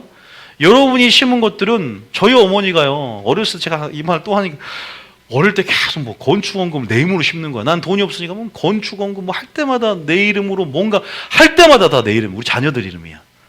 왜 이렇게 나는 돈이 아까웠지? 그때 믿음이 없으니까. 할 때마다 내 이름으로 난 헌금도 안 하는데 우리 어머니가 나를 위해서 심고 뭐 건축원금도 몇 천만 원씩 내 이름으로 올려드리고. 근데 그것들이 쌓여서 결국 제가 물질적으로 뭐 어렵지 않았어요. 이 교회 할 때도 마찬가지. 맨 땅에 헤딩했지만 하나님이 공급하셨고, 저도 하나님 앞에 물질을 심은 부분에서는 부끄럽지 않기 때문에 하나님 앞에 이렇게 심은 대로 정말 거두게 되더라고요. 그러나 이 모든 것들이 부모가 이렇게 나를 위해서 어릴 때부터 새벽 기도를 다 믿잖아. 그러니까 혼자 거기서 눈물로 실 뿌려서 그 열매들이 우리 저 목사 됐죠. 저희 누나 목사 됐죠. 우리 동생 선교사로서 이제 독일에 파송이 되고, 그래서 모든 이런 어떤 영적 가문이 바뀌는 축복의 역사가 열매로 맺어지는 부분이 있었어요. 결코 그때는 모릅니다. 그러나 반드시 거두는데, 언제 거두냐? 이 땅에서도 거두고 여러 배로 받고 내세에도 의인의 부활시에 상이 있다. 만약 가품이 없다면. 그리고 나도 받고 우리 어머니도 받고 자녀도 받고, 할렐루야. 네 새끼가 받고 떡반죽으로 이 복을 받으리라. 1000대까지 영향이 미치리라, 복이. 할렐루야. 여러분, 한 사람의 희생이 그 정도면 이 교회, 한국교회 교회 부흥도 초대 때 여러분 얼마나 그 순교의 씨앗이 뿌려졌습니까? 여러분, 헛된 게 아니다, 주의 일은. 여러분, 모든 심는 거 헛되지 않는 것을 믿으시기 바랍니다. 결코 그걸 생각을 해야 돼요. 농부가 씨를 뿌려서 거두는 그러한 기대감이 믿음 안에 있을 때 하나님을 아는 가운데 확신을 갖고 약속을 받고 결실하게 될 줄 믿으시기 바랍니다. 그런 부분 안에서 이 솔로몬이 사마 7장 14절 봅니다. 사마 7장에 보면 하나님께서 이 다윗이 성전 건축할 생각만 했어.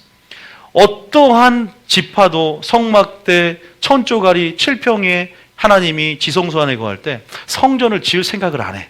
그런데 구약에서 오직 다윗만 백항목 궁에 편안한 이런 집에 살면서 왜 하나님은 저런 천조가리에 내가 있어야 되는가? 하나님에서 집을 지어주리라 하는 그 마음을 하나님 받으신 거예요. 생각의 돌파예요.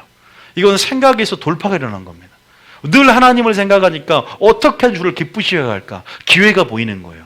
그 기회 가운데 믿음으로 반응하니까 하나님이 이러한 축복을 내립니다. 다윗의 언약의 축복이고, 하나님께서 놀라운 다윗 언약을 우리에게 축복을 주면서 다윗에게 이런 약속을 줍니다. 자, 14절입니다. 시작.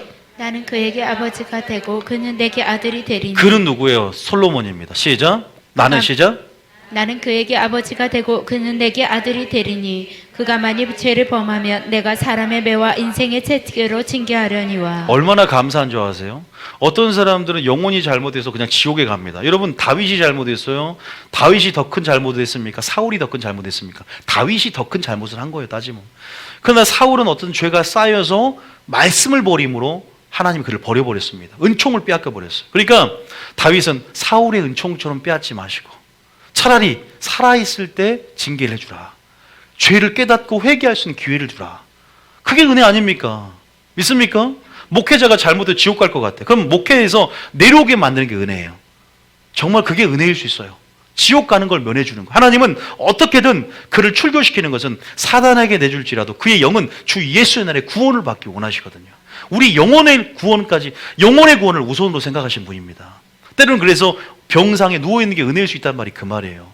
그것을 통해서 하나님을 깨닫게 되고 마음이 낮아짐을 통해서 하나님을 찾게 되기 때문에 영혼이 구원받아야 되니까. 다시 말해서 나는 그에게 아버지가 되고 그는 내게 아들이 되리니 그가 만일 죄를 범하면 내가 사람의 매와 인생 채찍으로 징계하려니와. 15절 뭐라고요? 시작. 내가 내 앞에서 물러나게 한 사울에게서 내 은총을 빼앗은 것처럼 그에게서 빼앗지는 아니하리라. 떠납니다. 은총, 긍휼이 임해한다. 천국 가려면 긍휼이 임해야 돼요. 아까 주 예수의 날에 긍휼이 임해야 되고 은혜가 임해야 됩니다. 그 말이 그 말이에요. 구원도 마찬가지예요. 주님 내게 은총을 베풀어 주시옵소서. 저도 이렇게 기도해요. 어떻게 기도하냐? 다 시편 139편 제일 마지막 절 읽어봅니다. 이렇게 기도하시라고요. 시편 139편 제일 마지막 절에 보면, 자 23절 24절 이 다윗의 기도인데 이렇게 기도해야 됩니다. 시작. 하나님이여 나를 살피사 내 마음을 아시며 나를 시험하사 내 뜻을 아옵소서. 내 마음을 주님이 알고 계시고 나를 시험하사 내 뜻을 드러내시고 아옵소서. 24절에 시작. 내게 무슨 악한 행위가 있나 보시고 나를 영원한 길로 인도하소서. 살아있을 때 차라리 사람 막대 인생 책임 나를 다스려 주시고 나를 영원한 길로 인도해 달라고. 영생의 가치가 가장 큽니다. 이렇게 기도하시기 축복합니다. 자, 그럼 아까 다윗의 그 성전 건축할 생각만 품었어. 그러면서 아까 하나님이 엄청난 축복을 그렇게 약속을 했어. 그러면 솔로몬 때 그렇게 했나 봅시다. 자, 어디 답이 뭐냐? 왕상 11장 11절에 솔로몬이 마음이 둔해져 버렸단 말이에요. 여자 때문에. 가시 떨기밭으로 이렇게 나아가는 순간 이제 다시 좋은 밭이 될 수 있을까? 됐습니다. 자, 왕상 11장 11절 한번 읽어보겠습니다. 솔로몬에게 일찍이 2번 나타나나 깨닫지를 못하지만 자, 이렇게 11절입니다. 시작. 여호와께서 솔로몬에게 말씀하시되 내게 이러한 일이 있었고 또 내가 내 언약과 내게 명령한 법도를 지키지 아니하였으니 내가 반드시 이 나라를 내게서 빼앗아 네 신하에게 주리라. 네가 잘못을 했기 때문에 죄의 영향력 가운데 분명히 너 때 말고 네 아들 때에는 뭐예요? 이것을 나라를 남북적으로 나눠버리겠다. 자, 그러면 하나님이 공의 가운데 그냥 아들에게 죄를 뒤집어 씌우겠다는 게 아니야. 하나님이 그렇게 한 것은 미리 아심 가운데 여로보암 스스로 뭐예요? 죄를 선택하고 죄를 지을 걸 알기 때문에 가는 거지. 그냥 너는 이제 너희 아들 때 저주를 받으면 그 아들이 어떻게 살든 저주를 받는 게 아니야. 그건 사람의 생각이에요. 여로보암이 어떤 죄를 지어 자유의지 가운데 그렇게 살 길 알았기 때문에 하나님 미리 아심 입장에서 선포하는 겁니다. 믿습니까? 이걸 기억해야지. 어떤 사람은 하나님의 주권 가운데 넌 저주받아라, 너는 축복받아라, 하나님이 다 로봇처럼 정해놓은 게 아니라는 거예요. 이걸 이해하시기 바랍니다. 어쨌든 네 아들에게 주겠다 말을 합니다. 그 다음 절 읽어볼게요. 자, 그 다음 절에 12절에 시작. 그러나 내 아버지 다윗을 위하여 내 세대에는 이 일을 행하지 아니하고 내 아들의 손에서 뺏으려니와. 자, 내 아버지 누굴 위하여? 다윗을 위하여. 또 다윗으로 인해서 어쨌든 하나님이 이 일을 행하지 아니하고 내 아들 손에서 빼앗으리니. 어쨌든 아까 다윗 언약에 말한 것처럼 하나님께서 인상 책찍과 사람 막대고 다심을 통해서 솔로몬이 결국은 모든 것 가운데 회개하는 심령을 갖게 되고 전도서를 쓰면서 인생의 어떤 황혼기에 다시 한번 전성기를 맞으며 인생을 이렇게 마친 걸 볼 수가 있습니다. 우리가 보면은 그런 부분 안에서 이런 자식들도 우리가 분명히 천대까지 거두고 또 그런 부분에서 영향력을 이 죄의 영향력이 됐든 축복의 영향이 됐든 분명히 여러분이 심은 것에 결과가 나타나게 될 줄 믿으시기 바랍니다. 믿습니까? 그런 부분에서 다윗의 삶도 있었고요. 두 번째는 히스기야의 삶인데요. 우리가 왕하 20장 1절부터 한번 읽어봅니다. 왕하 20장 21절부터. 자, 왕하 20장 1절부터. 자, 한번 읽어볼까요? 왕하 20장 1절. 자, 1절에 읽어봅니다. 시작. 그때 히스기야가 병들어 죽게 되매 아모스의 아들 선지자 이사야가 그에게 나와서 그에게 이르되 여호와의 말씀이 너는 집을 정리하라 내가 죽고 살지 못하리라 하셨나이다. 이스라엘 남유다 왕 중에서 3대 성군이라면 누가 있을까요? 히스기야가 있고 그 다음에 여호사밧이 있고 또 누가 있냐? 요시야가 있습니다. 하나님께서 히스기야가 왜 가장 하나님께 너무 기뻐했던 왕이었어요. 왜? 얘는요 아버지가 악한 왕이에요. 아하스 왕. 근데 어머니가 제사장 딸이야. 목사님 딸이에요. 이 스가랴 딸인데 어머니의 영향력이 있었고요. 그리고 그 옆에는 이사야라는 선지자가 있습니다. 가장 가까이 좋은 종교 지도자가 있고 믿는 부모가 있다는 게, 믿는 강력한 어머니의 영향력 가운데 히스기야가 종교개혁을 일으키고 산당을 제거하고 굉장히 하나님 보시기에 정직히 행하면서 이런 왕의 다윗의 길을 쫓을 수 있었어요. 어제 누가 있느냐 이렇게 중요하죠. 그죠?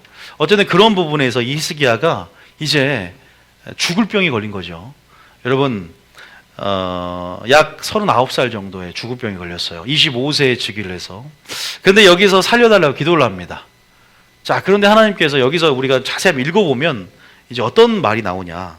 자, 병들어 죽어서 이미 이사가 선포를 합니다. 너 죽을 병에 걸렸다고 말을 해요. 그 다음 절 읽어볼게요. 자, 그런데 2절에 보면 이제 자, 시작. 히스기야가 낯을 벽으로 향하고 여호와께 기도하여 이르되. 자, 아까 말씀드렸어요. 우리가 어떠한 이 긍휼과 하나님의 은혜가 필요한 상황이 생깁니다. 이때가 바로 그때입니다. 하나님, 나 좀 살려주세요.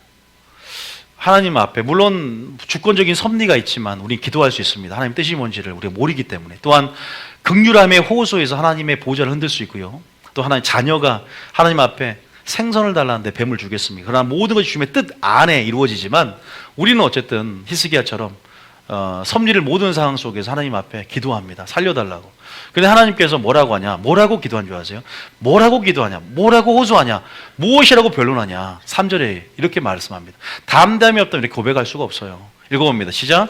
여호와여 구하오니 내가 진실과 전심으로 주 앞에 행하며 주께서 보시기에 선하게 행한 것을 기억하옵소서 하고 히스기야가 심히 통곡하더라. 내가 진실과 전심으로 내가 선한 일을 했다. 하나님.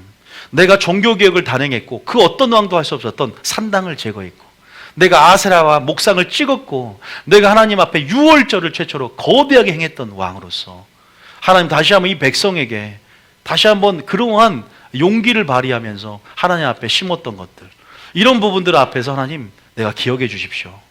하나님 내가 주님 앞에 어떻게 예배자로 살았는지 하나님 우리 관계 속에 자 여러분 이렇게 고백하려면 어떻게 될까요? 이 절 하나 읽어놓고 요한일서 3장 21절 22절 읽어볼까요? 어떨 때 기도응답이 이루어지냐? 뭐 담담이 있어요. 이런 담담이 있습니까? 이런 사역을 할 때나 이런 기도할 때 담담이 있어야 돼요. 자 봅시다. 21절입니다. 이 마음이었어요. 시작. 사랑하는 자들아 만일 우리 마음이 우리를 책망할 것이 없으면 하나님 앞에서 담대함을 얻고 어떻게 하면 책망할 것이 없냐? 내 마음이 어떻게 하면 책망? 하나님의 관계가 항상 관계 회복, 관계 유지, 하나님의 관계 속에 항상 있을 때 우리 하나님 앞에 여러분 하나님의 자녀로서 신부로서 또한 하나님의 친구로서 하나님 앞에 나아갈 수 있습니다. 담대하게 구할 수 있습니다. 무엇인지 구할 수 있습니다. 믿습니까? 하나님의 또한 뜻을 알기에 뜻대로 무엇인지 구하든지 이미 받은 줄 믿으시기 바랍니다. 담대함이 있다는 것은 죄의 영역 가운데 회개했고 또 어떠한 하나님을 아는 것 가운데 담대함이 있어요. 사랑하는 것 가운데 담대함인 줄 믿으시기 바랍니다. 우리 교회에서 그 담대함을 위로부터 취하는 여러분 되시기를 축복합니다. 저는 그런 자가 되기 위해서 하나님이 누군지 알려드리고 기준을 항상 제시하는 거예요. 그렇게 순종하는 삶을 살기 때문에 보세요. 이렇게 담대함 얻으면 기도 응답할 때 긍휼이 임해요. 보세요. 22절입니다. 자 22절 시작. 무엇이든지 구하는 바를 그에게서 받나니 여러분 히스기야가 받았어요? 약속 받았어요? 안 받았어요? 긍휼 얻었습니까? 안 얻었습니까? 그가 긍휼을 심은 것을 기억해 달래요. 선한 일을 행한 것을 기억해 달래요. 왜? 심의를 용서해 단 것을 기억하라고 말할 수 있어요. 내가 사울왕을 죽일 수 있지만 말씀의 근거에서 믿음을 발휘했습니다. 나는 분노가 이만큼 치솟지만 저는 하나님의 기도할 때 다 낱낱이 고해요. 여러분 다윗 보셨습니까? 시편 보세요. 주님 수많은 자가 나 애워싸 나를 죽이려 합니다. 낱낱이 고백해요. 다윗은요. 어린아이처럼 그냥 다 상세하게 마치 연인에게 고백하듯 내 앞에 부모님에게 털어놓듯 다 고백합니다. 장입하고 기재가 없습니다. 주님을 사랑했고 그분이 구원을 줄 줄 믿었기 때문에 그렇게 했을 때 그 겸손함, 애통하는 심령, 내려놓음 가운데 하나님의 은혜를 경험할 수 있었습니다. 할렐루야. 무엇인지 구한 바를 받아요. 담대함이 주어집니다. 왜? 이유가 뭔지 아세요? 계명을 지키는 삶을 살기 때문에 그리고 하나님을 기뻐하는 것을 행하기 때문에 할렐루야. 이러한 순종함으로 하나님의 관계를 유지하는 삶을 살아낼 때 담대함이 주어진다. 그래서 우리가 이렇게 성령을 심는 삶은 또한 순종하는 삶인 줄 믿으시기 바랍니다. 여러분 긍휼을 베풀 수 없을 때 긍휼을 베풀고 정말 이 히스기야가 이렇게 개혁을 단행했다는 건 그 역대 왕의 아버지가 악한 왕에도 불구하고 어머니의 말씀의 영향력과 선지자의 영향력으로 인해서 용기를 발휘해서 모든 산당을 제거했던 것은 어떤 왕도 할 수 없었던 왕이에요. 이 히스기야를 이제는 분기점으로 해서 여러분 히스기야가 살아있을 때 북이스라엘이 멸망당하는 것을 보았습니다. 아수르에 멸망당하는 것을 보았어요. 아수르에서 멸망당한 것을 보았고 아수르에 있는 왕이 남유다까지 정복하려고 쳐들어오는 상황에서 여러분 하나님의 기적을 경험합니다. 이사야 선지자와 함께 하나님 앞에 어찌할 줄 모르는 상황 속에서 그 랍사게에 쓴 편지를 읽고 하나님을 조롱하는 그 편지를 읽고 하나님을 올려드리면서 하나님 보세요. 이방왕의 주님을 조롱합니다. 도와달라고. 그럴 때 어떻게 돼요? 대승을 거둡니다. 남유다를 아수르로부터 지켜내잖아요. 북이스라엘을 멸망한 걸 보고 이미 다 멸망했어요. 북이스라엘은. 그 왕이 히스기야 왕이에요. 그 기도의 능력을 하는 기도의 사람입니다. 할렐루야. 그러한 상황 속에 선한 일을 하고 어떻게 하나님이 행한 것을 그 담대함이 생기는 거예요. 그래서 중요한 것은 옛날의 담대함이 아니라 지금도 주님과 기도함을 통해 연결되는 거예요. 할렐루야. 지금 기도하는 자예요. 믿습니까? 지금 기도함으로 하나님께 호소하고 내가 이 모든 과거의 행적과 업적들이 주님 앞에 효과를 발휘하려면 지금 주님과 연결돼 지금 최고의 믿음이 되어야 되는 것입니다. 하나님 앞에 기도함으로 주님 긍휼을 내가 심었으므로 긍휼을 베풀어 주시옵소서. 내가 계명을 지키고 하나님의 사랑을 드러냈고 하나님 믿음으로 주님을 기쁘시게 한 것을 기억해 달라고 연약한 마음 안에서 언약을 붙잡고 기도하시길 축복합니다. 할렐루야. 그럴 때 어떤 일을 하냐? 물론 하나님의 뜻 안에 있어요. 살릴 수도 있고 안 살릴 수도 있습니다. 그럼에도 불구하고 우리는 하나님의 주권 가운데 또 긍휼함을 호소할 때 하나님은 우리를 불쌍히 여기십니다. 그런 부분에서 몇 년을 살려주세요?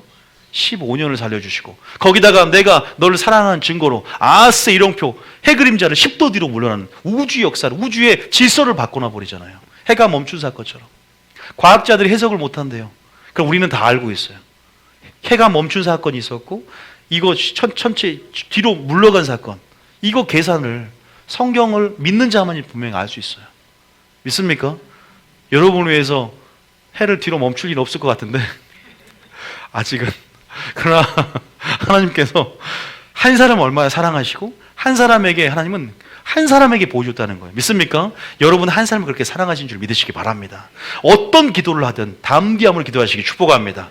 여러분 삶 가운데 전심으로, 진실로, 전심으로 주를 섬기시고 또 선을 행하시고 심은 모든 것 가운데 기대하시길 축복합니다. 물질로 갚든 다시 한번 하나님이 모든 삶 가운데 분명히 여러 배를 받고 100배를 받는 또한 그런 이삭의 축복이, 야곱의 축복이, 모든 성경의 믿음의 선의 축복이 임하게 될 줄 믿습니다. 이것들을 기억하시라 이 말이에요. 자, 세 번째는 고넬료의 삶. 고넬료는 뭘 기억했을까? 사도행전 10장 4절. 자, 사도행전 10장 4절. 이해되시죠? 보세요. 이렇게 예화를 들어서 보면 야, 심는 삶이 바로 이거구나. 10장 4절입니다. 시작. 고넬료가 주목하여 보고 두려워 이르되 주여 무슨 일이니까? 천사가 이르되 내 기도와 구제가 하나님 앞에 상달되어 기억하신 바 되었으니. 우리가 아무 구제나 상달되는 거 아니라는 거 우리가 가르쳐드렸어요. 제가 저번 주 수요 예배 때. 구제도 하나님이 상달되는 구제가 있어요. 하나님의 사랑과 구제가 분리돼서는 안 돼요. 내가 내 어떠한 인본주의적인 타고난 근성으로 긍휼을 베푸는 것과 하나님의 말씀 때문에 또한 하나님의 사랑 안에서 그것을 흘려보내는 것, 이것들을 또한 구분해야 돼요. 그리고 어쨌든 전심으로 하나님을 사랑하고 내 의가 배설물로 여겨짐으로 주님의 의를 바라보고 의를 구하는 심령 가운데 구제하는 것들. 할렐루야. 하나님, 내가 구제할 수 없지만 또 하나님이 주신 모든 말씀의 근거에서 구제를 했던 것들이 그냥 내가 심은 것들이 헛된 줄 알았더니 기억 다 된 바가 된 줄 믿으십니까? 천사가 모든 기도를 가지고 올라가고 있어요. 모든 것들을 천사가 보고합니다. 그거 아십니까? 심판 때 알게 될 것입니다. 천사가 모두 다 보고해요, 여러분. 아십니까? 그래서 뭐예요? 기억한 바 되니까 고넬료라는 사람이 무엇이간 이방인이잖아요. 그런데 성령 세례, 그 당시에 이제 하나님께서 하나하나 성령 세례를 맛보게 사도행전을 보면, 그런데 이방인 최초로 받았다는 거예요. 처음 익은 열매로 최초로 받아야 하는 거. 그리고 베드로를 하나님이 꿈으로 통해서, 보여줌을 통해서 내가 거룩한 것을 네가 속되지 하지 말라 그래서 이방에 가라고 꿈까지 환상까지 비몽사몽으로 보여주면서 고넬료 집안을 이끌어 주셨어요. 얼마나 복 있는 자입니까? 얼마나 은혜를 얻었습니까? 근데 평소에 심는 삶을 살았다. 왜 심는 삶을 살았냐? 기도와 구제, 항상 지금이 있어야 돼. 지금이 항상 기도하고 주님을 경외해야 돼. 어떻게 평가하고 있냐? 자, 보겠습니다. 10장 31절에 나왔더라고. 31절. 고넬료가 어떤 사람이냐? 31절입니다. 시작. 말하되 고넬료야, 하나님이 내 기도를 들으시고 내 구제를 기억하셨으니. 그 다음 32절에 사람을 요바에 보내어 베드로라 하는 시몬을 청하라. 그가 바닷가 무두장이 시몬의 집에 유숙하느니라 하시기로. 그 다음 절에 내가 곧 당신에게 사람을 보내었는데 오셨으니 잘하였나이다. 이제 우리는 주께서 당신에게 명하신 모든 것을 듣고자 하여 다 하나님 앞에 있나이다. 그 다음 절에 베드로가 입을 열어 말하되 내가 참으로 하나님은 사람의 외모를 보지 아니하시고. 저만 말하는 게 좀 싫어서 여러분들 읽어야죠. 자, 35절입니다. 35절 시작. 각 나라 중 하나님을 경외하며 의를 행하는 사람은 다 받으시는 줄 깨달았도다. 고넬료는 하나님을 경외하며 의를 행하는 사람이었습니다. 여러분, 분명히 그런 부분 안에서 여러분, 우리가 심는 것이 헛됨이 헛되지 않습니까? 헛되지 않고 하나님은 다 상달되고 기억한 바 되신 줄 믿으시기 바랍니다. 냉수 한 그릇 또 냉수 한 그릇 상을 받는다 그랬잖아요. 우리가 그런 부분에서 의식하며 나가는 거예요. 그래야 우리가 하나님을 증거할 수가 있게 돼요. 예를 들어서 내가 부자가 됐어. 내가 어떤 일들 가운데 은혜가 임했어요. 어떤 사람 범사에 주님이 인정해요. 내가 이런 씨를 뿌려서 하나님 앞에 이렇게 거두게 했고 간증할 수도 있는 거예요. 그런 면에서 은혜가 될 수 있어요. 주 안에 자랑하는 건 자랑이 아닐 수 있어요. 물론 이것들이 상업적인 이용에 대해서 생각하고 야, 이렇게 했으니까 이렇게 하더라. 근데 이렇게 했는데 왜 이렇게 안 해주라고 원망하면 그게 상업적 이용인 거예요. 그러나 우리가 기도하는 거, 기대하는 거는 결코 죄가 아니에요. 하나님 앞에 이렇게 씨를 뿌리면서, 물론 우리가 인내 수고가 있어야 되죠. 그러나 결실하는 부분들을 상상하면서 소망 가운데 또한 믿음이 역사된 줄 믿으시기 바랍니다. 씨를 심은 건 갑자기 나지 않아요. 충분한 인내 가운데 수고하고 모든 것들 가운데 참고 견디면서 농부가 그 결실을 바라보고 수확하는 것처럼, 그렇게 인내함으로 우리가 모든 것들 가운데 약속을 받고 또 우리가 인정받고 표가 된 줄 믿으시기 바랍니다. 성경 기록이 돼 있다. 그걸 기억하셔야 돼요. 자, 마지막으로 오네시보로, 느헤미야는 마지막으로 오네시보는 간순합니다. 디모데후서 1장 16절부터 18절까지 읽으면 됩니다. 자, 오네시보를 한번 볼까요? 어떻게 심었는가? 자, 얘도 심었어요. 자, 오네시보로 디모데후서 1장 16절입니다. 디모 1장 16절에 읽어볼까요? 시작. 원하건대 주께서 오네시보로의 집에 긍휼을 자, 베푸시옵소서. 이 사도 바울이 감옥에 있을 때 자기를 만나준 사람이 오네시보로예요. 근데 그 위에 보면 15절에 보면 이름이 누구죠? 부겔로. 저는 이름들이 짜증이 나요. 이름이 어려워요. 부겔로와 호모게라는 사람이 있는데 자기를 잘 섬기다 나중에 버려버렸어. 어떤 환난과 핍박에 왔을 때 자갈밭이 되었겠죠. 그러면서 16절에 근데 틀린 사람이 있다. 이 오네시보로의 집에 긍휼을 베풀어 달라는 말이 나옵니다. 왜? 그가 긍휼을 베풀었습니다. 하나님, 그가 선한 일을 했습니다. 그가 나를 자주 격려해 줬고 내가 사슬에 매인 것을 부끄러워하지 않았다. 자주 찾아와서, 목숨을 걸고 찾아와서, 또 17절에 뭐라고 하냐, 시작. 로마에 있을 때 나를 부지런히 찾아와 만났습니다. 어떤 물질적인 도움을 줬던, 어떤 소식을 알려줬던 여러 차원에서 교제하면서 어떤 모든 상황에 반응하지 않고 믿음 안에서, 그렇게 사랑 안에서 이렇게 감옥에 있을 때조차 찾아왔던 그에게 긍휼을 베풀어 달라고 기도해요. 그가 행한 것들은 선한 것이고 긍휼을 심은 거였거든요. 오네시보로 입장에서는. 18절입니다. 자, 시작. 원하건대 주께서 그로 하여금 그날에 주의 긍휼을 잊게 하여 주옵소서. 성경에서 그날이라고 하면 마지막 때 재림의 때를 얘기합니다. 그걸 가장, 이게 종국적인 결론이에요. 그날이라는 것은 그날에 주의 긍휼을 잊게 하소서. 왜? 긍휼을 심었기 때문에. 긍휼은 심판을 이긴 줄 믿으시기 바랍니다. 긍휼을 심는다. 주님의 사랑을 심는다. 용서를 심는다. 주의 선한 일을 심는다. 모든 하나님의 일들 가운데, 여러분, 예수님만 그 당시에 사역한 게 아니에요. 12제자만 사역한 게 아니라 요한나와 수산나는 많은 여인들이 물질을 대면서 예수님의 사역을 도왔습니다. 이름도 없이 빛도 없이 그 교회가 하나님 일을 하는 데 있어서 수고한 모든 스태프진들이라든지 그러한 리더들이라든지 이름도 빛도 없지만 그들이 행한 모든 것들을 가운데 하나님은 기억하신다는 거예요. 자녀가 복을 받든 하나님은 분명히 심은 것 가운데, 하나님은 여러분 삶 가운데 분명히 풍성하게 갚을 줄 믿으시기 바랍니다. 이런 부분 안에서 분명히 기억하셔야 돼요. 근데 뭐예요? 할 수 없을 때 심은 게 더 크다는 거죠. 할 수 없을 때. 그러면서 주의 날에 긍휼을 입겨주죠. 그가 에베소에서 가장 많이 봉사한 것. 보세요. 봉사를 심을 때 긍휼로 갚아주시고 그 공의와 신실하심을 따라서 우리에게 갚아주시는 분이시다. 많이 심은 자는 많이 거둘 것이고 적게 심은 자는 적게 거두리라. 할렐루야. 기도도 많이 울어야 돼요. 지금 많이 심어야 됩니다. 기도도요. 너와 내 자녀에서 울라고 했습니다. 그래서 여러분들이 틀려요. 상대적이에요. 정말 상대적입니다. 심은 것은 상대적이에요. 여러분 알다시피 두렙돈 과부, 하나님 뭐라고 하냐? 너가 가장 많이 심었다. 액수가 문제가 아니라 자기 소유의 전부를 심었기 때문에 두렙돈 과부를 가장 많이 심었다라고 표현합니다. 여러분, 우리가 그런 부분 안에서 어떻게 마지막 때 산상순의 삶을 살아야 되는가? 어떤 심고 행하는 삶을 살아야 되는가? 마지막입니다. 느헤미야의 삶. 느헤미야 5장 18절 19절 읽어봅니다. 느헤미야 18장 19절. 여기가 마지막입니다. 자, 느헤미야 18장 19절 읽어봅니다. 시작. 매일 나를 위하여 소 한 마리와 살찐 양 6마리를 준비하며 닭도 많이 준비하고 열흘에 한 번씩은 각종 포도주를 갖추었나니 비록 이같이 하였을지라도 내가 총독의 녹을 요구하지 아니하였음은 이 백성의 부역이 중함이었더라. 갑자기 닭 얘기 나니까 치킨이 먹고 싶은데 지금 이게 무슨 얘기냐면 여러분 느헤미야는 알다시피 어디예요? 저기 바사 제국인가요? 페르시아, 그죠?